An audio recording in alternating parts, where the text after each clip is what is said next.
In this video, I'm going to be showing you how to import a video into CapCut. Now, people often ask me, I want to use CapCut, but how do I start? So the first thing is that you're going to need to create a project. So after having created a project, it brings you to a page like this, and then you can now click on import.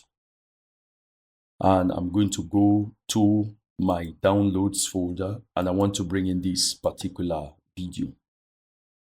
So this is the video. I can play it from here.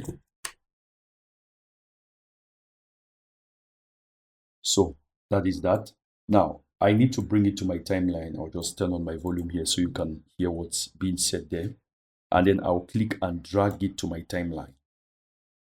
So this is how you do to import a video to your timeline. Now I can play it again, and you will see this timeline indicator. I can expand this. So maybe I want to trim a portion. I can trim it at any point from here. So that's how to import a video. You can do the same for audio. You can import an audio to your timeline. That's how to import a video into your CapCut editor. Please subscribe to my channel for more tips like this. Peace.